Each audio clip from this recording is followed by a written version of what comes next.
यूं तो माधवी लता ने तीर चलाने का सिर्फ इशारा किया, लेकिन ये तीर जाकर वाकई में ओवैसी को लगा।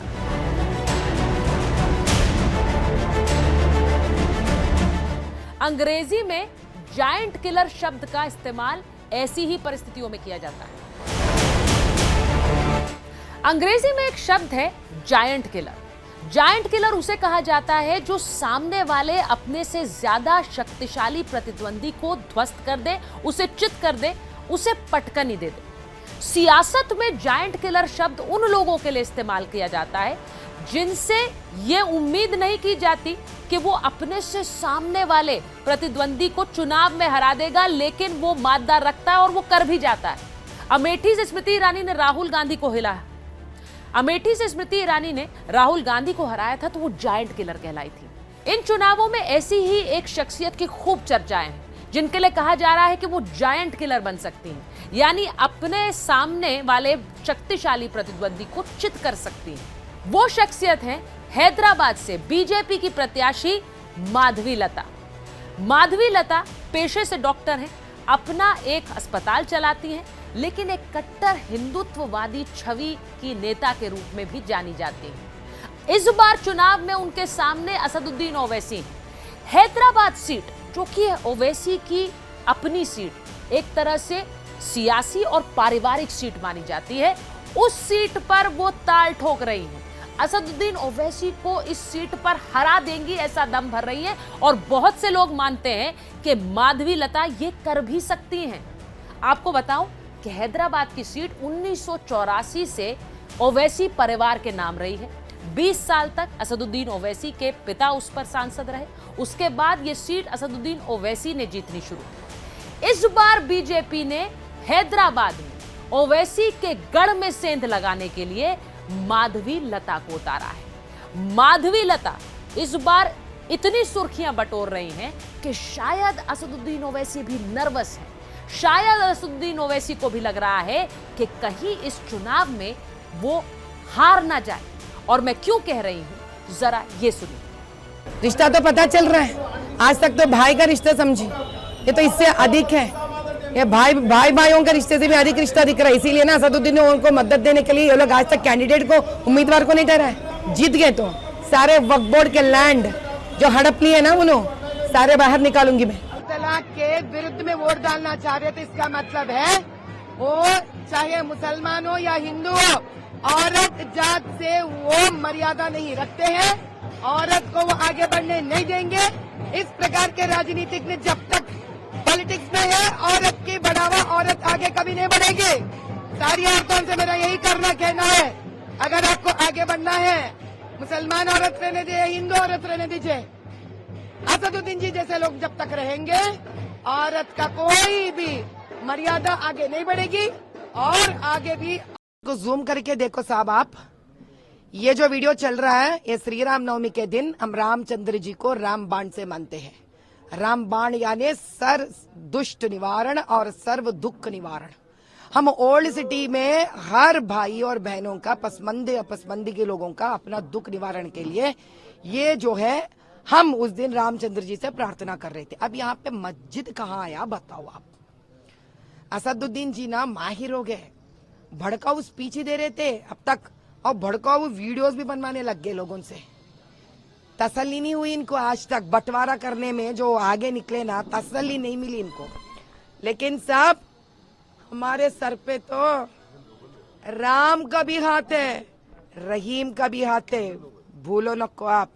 हमारे नरेंद्र मोदी भाई मुसलमानों के लिए भी आगे बढ़ रहे और हिंदुओं के लिए भी आगे बढ़ रहे, सिख के लिए भी आगे बढ़ रहे और ईसाई के लिए भी, लोगों के लिए भी आगे बढ़ रहे। असदुद्दीन जी के इस प्रकार से देश को बंटवारा करके एक पाकिस्तान कर लिए, इनको तसल्ली नहीं मिली। पाकिस्तान कौन सा है? तो पाकिस्तान का बंटवारा जब कर लिए इंडिपेंडेंस के पहले, वो तसल्ली नहीं मिली इनको। यहाँ का भारत देश में तो मुसलमानों को उन्हें जीने नहीं देते जीने। क्या करते हैं यहाँ के मुसलमानों को गरीबी हटाओ पहले, ये भड़काऊ भाषण बंद करो आप, ये भड़काऊ वीडियोस बंद करो आप। कैसा करते साहब? अरे पसमंद की लोग इससे रो रहे, पढ़ाई नहीं है उन लोगों के पास, गरीबी है, दलदल में मर रहे। पहले उसके बारे में टाइम लगाओ ना। ये बेकार के वीडियो का एडिटिंग करके गलत गलत वीडियो क्यों इधर उधर आप दिखा रहे? हम सच्चाई के पथ पे निकलने वाले हैं। अब जितने भी कर लो हरकत ऐसा, ऊपर वाला हमारे साथ है, इसलिए हमारा भी एक वीडियो है, समझ में आया? अभी ईसी देख रहे नहीं देख रहे, ईसी अगर सही में देख लेता थे ना इनको, एक बार नहीं बार बार सालों के पीछे बैठना पड़ता। फिर अकबरुद्दीन साहब परसों रोए, देखो अब मालूम नहीं मालूम कांग्रेस वाले क्या करते हैं इनके साथ। ये जीएचएमसी में 5,40,000 से ज्यादा वोटों को निकाला गया, इसके ऊपर आपका क्या कहना है? साहब इतने सालों से चले गए या 5 लाख? अच्छा, असेंबली इलेक्शंस के वक्त कहाँ चले गए 5 लाख चिल्लर वोटा? तो ये 2 महीने में तो कोई 5 लाख नहीं डाल सकते ना। इसका मतलब है जब फिरोज जी इतना गल्ला फाड़ फाड़ कर बोले तब भी आप चुप बैठा। हम आ गए मैदान में तो बोल रहे काट दिए, वो भी देख लेंगे ना साहब, काटे नहीं काटे। इतने दिनों से 5.5 लाख, हमारा तो नंबर ज्यादा है, अब इनका ही नंबर ले लेते 5.5 लाख तकरीबन। 5.5 लाख गलत वोट जब आ रहे तो सो रहे थे पूरे जीएचएमसी वाले, क्या कर दावता कर ले रहे थे, बिरयानी खा रहे थे, क्या कर रहे थे साहब? अब बोल रहे काट दिए। अगर इतनी जल्दी काट सकते तो इतने दिन क्यों नहीं काटे? इतनी आसान है काम काटने के लिए, तो क्यों नहीं काटे इतने दिन? अब हम देखना चाह रहे हैं कि सही में काटे नहीं काटे। आज हम देख लेंगे क्योंकि काट दिए बोल रहे हैं ना, हमारे पास हर वोट का हमारे पास इंफॉर्मेशन है। आज शाम में जाएंगे हम, पदयात्रा के बाद ऑफिस में बैठेंगे, देखेंगे काटे नहीं काटे। अगर नहीं काटे ना, इंस्टाग्राम में पूरा फिर से इंफॉर्मेशन छोड़ेंगे हम। माधवी लता का कहना है कि वो जहां भी जा रही हैं लोग उन्हें सुनना चाहते हैं, उनसे मिलना चाहते हैं, और यही वजह है कि उनके ऊपर एक खास क्रैकडाउन हो रहा है। क्यों मैं ऐसा कह रही हूं? एक सियासी तीर चला है, और वो सियासी तीर माधवी लता के तीर चलाने के इशारे से ही चला है। एक वीडियो सामने आ रहा है, ये वीडियो जो आप देख रहे हैं इसमें आपको माधवी लता तीर चलाने का इशारा करते हुए नजर आई। माधवी लता का कहना है कि रामनवमी का जुलूस था और उन्होंने भगवान राम का धनुष बाण चलाने का यह इशारा रामनवमी के अवसर पर किया, लेकिन इस वीडियो को एक गलत तरीके से पेश किया गया। ऐसा लग रहा है इस वीडियो को देखकर कि उन्होंने निशाना एक मस्जिद पर साधा। माधवी ने कहा कि मैं मस्जिद और मुसलमानों के खिलाफ नहीं हूं, मैं तो रमजान के भी त्योहार में हिस्सा लेती हूं, तो फिर मैं मुस्लिम विरोधी कैसे? उनके इस वीडियो के बाद असदुद्दीन ओवैसी मैदान में उतर आए। वो ओवैसी जो अभी तक माधवी लता पर कुछ नहीं बोल रहे थे, इस वीडियो के बहाने उन्होंने माधवी लता को घेरा और असदुद्दीन ओवैसी ने कह दिया कि इस्लाम और मुसलमान को टारगेट करने के लिए ही माधवी लता को चुनावों में उतारा गया है। किसी एक इबादतगाह की तरफ, मस्जिद की तरफ रुख करके इस तरह से इशारा कर रही है कि उसके तरफ तीर मारेंगे। अब भी आप वोट नहीं देंगे? अब भी आप समझेंगे कि नहीं नहीं असद साहब अब मजलिस जीत जाएगी? मेरे भाई, अगर एहसास है, तकलीफ है, उस इबादतगाह के लिए अगर तकलीफ है, तो कम से कम मजलिस के लिए नहीं तो कम से कम उस इबादतगाह की अजमत के लिए तो निकल कर वोट डालो मजलिस के लिए। अगर आज भी तुम सोते रहोगे तो फिर कब उठोगे? और वो तीर मारने का वो इमेजिनरी तरीका वो किसी इबादतगाह के ऊपर नहीं था, वो हैदराबाद के अमन के ऊपर था। वो तीर मारने का इमेजिनरी तरीका जो बताया गया, वीडियो आया, वो हैदराबाद के अमन को खत्म करने के उनके अज़ाइम दिखा रहे थे। वो जो तीर मारने का वीडियो जो दुनिया ने देखा, वो हैदराबाद में हिंदू और मुसलमानों के अमन को कमजोर करने के लिए किया गया। वो हैदराबाद में फसादात कराने के लिए किया गया। मैं तो हैदराबाद की आवाम से बल्कि तेलंगाना की आवाम से दर्दमंदाना अपील करूंगा कि असदुद्दीन ओवैसी से आपको नफरत हो सकती है, इख्तलाफ हो सकता है, मगर शहर का अमन तो सबके लिए है ना। 13 तारीख एक तारीखी दिन हो रहने वाला है। मेरी आप तमाम से अपील है कि आप और हमारे बुजुर्गों ने इस किले को मजबूत किया। असदुद्दीन ओवैसी को देखकर वोट मत दो, मैंने जो तमाम चीजें आपके सामने रखी उसको सामने रखकर वोट दो। पार्लियामेंट में जो कुछ कहना था मैं कहते आया और कहते रहूंगा। आखिर मुझसे इतनी नफरत क्यों है? आखिर क्यों मेरी गाड़ी पर गोलियां चलाई जाती हैं? आखिर क्यों धमकियां दी जाती हैं कि जिस तरह मुख्तार अंसारी को जहर दे दिया गया तुम्हारा भी काम तमाम कर देंगे। मैं ना कभी डरा हूं ना कभी डरूंगा इंशाअल्लाह ताला। डरना अल्लाह की जात से है, इन जालिमों से डरना नहीं है हमको। मगर याद रखिए, मुत्तहिदा तौर पर अपने वोट का इस्तेमाल करिए और बार बार 13 तारीख को वो तसव्वुर करिए, वो तीर के उस इमेजिनरी फेंकने के लिए। अगर मैं तुम्हारे घर के सामने आकर बोलूंगा तेरे घर को बुलडोजर, आप क्या करते? बोलते आओ। आप क्या करते? आओ बोलते आप। यहां पर खाली ट्रैफिक में अगर हो गया तो घसते खड़े हो जाते। ये हैदराबाद को खतरा है बीजेपी आरएसएस से। हैदराबाद के अमन को बर्बाद करना चाहते हैं। हमको अमन को मजबूत करना है, भाईचारगी को मजबूत करना है और तेलंगाना से बीजेपी का सफाया करना है इंशाअल्लाह ताला। जिस रामनवमी श्री रामनवमी के दिन जो धनुष था नहीं, जो बाण था नहीं, जो तीर था नहीं, हमने उस दिन एक त्योहार के महोत्सव के जैसा वहां पे जैसे दिवाली पे पटाखे जलाते हैं, हमने राम बाण चलाई है। अभी कोई पटाखे जलाते हैं तो आप बोलेंगे कि आप पटाखे इसलिए जला रहे क्योंकि मस्जिद को आप कुछ करना चाहते हो।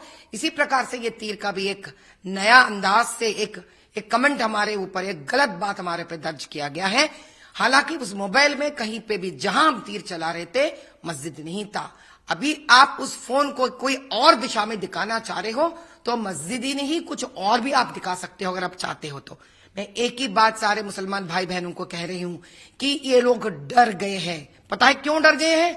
जब से हमारे आपकी अदालत का शो देखा है ये लोगों ने, ये लोगों को समझ में आ गया है इनका हर काले करना में करतूतों का चिट्टा मेरा पास है।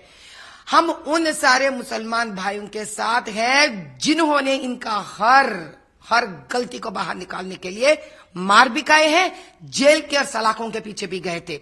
ऐसे कई सोशल एक्टिविस्ट है जो राइट टू इंफॉर्मेशन यानी कि सच बाहर उगालने के लिए जो काम किए थे।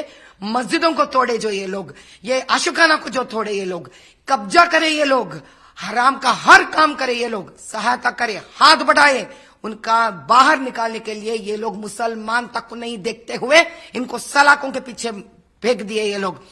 वो आज मेरे प्रति यही काम करना चाह रहे।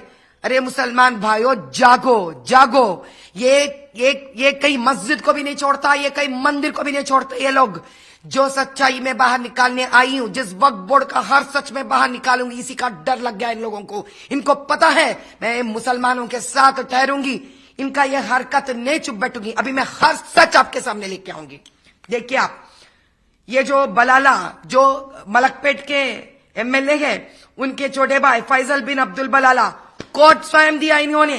ये देखिए चार मीनार में एक जगह ऐसी थी जो वक्फ बोर्ड की जगह थी, ये लोग हड़पे और उसके ऊपर ये लोग काम करना शुरू कर दिए और कोर्ट स्वयं ने बताया कि ये गलत काम है, ये वक्फ बोर्ड का लैंड है, आप इसके ऊपर हाथ नहीं लगा सकते।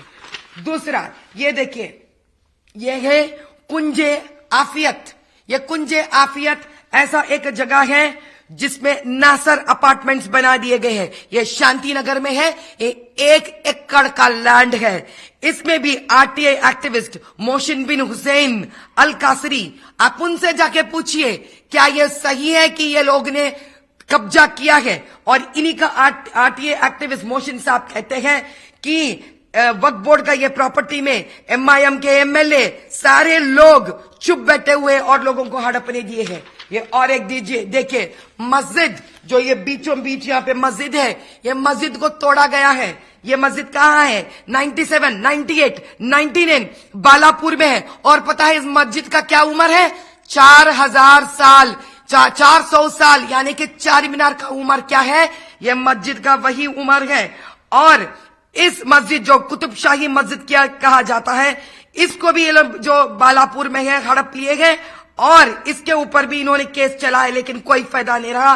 ये लोग इतने बड़े बड़े अपार्टमेंट बना लिए। और एक दिखाती हूं, देखिए अफसर खान जो एमआईएम के लीडर है, महराज हुसैन जाफर, जो सुपरवाइज कर रहा था, यहां देखिए, ये राउंड पे देखिए, ये वही एमआईएम के लीडर्स है। ये हराम का काम कर रहे थे। ये मुसलमानों का जो ग्रेव यार्ड कहते, शमशान कहते हैं, वक्फ बोर्ड के हिसाब से यहाँ पे ये लोग किसी प्रकार का अपार्टमेंट्स नहीं बनाना चाहिए, लेकिन ये बना रहे अपार्टमेंट्स। ये शेख पेट में है, ये हराम का काम है। अब ये देखिए, और एक बात, 25 एकड़ जारू बख्श को दिया गया था कई साल पहले।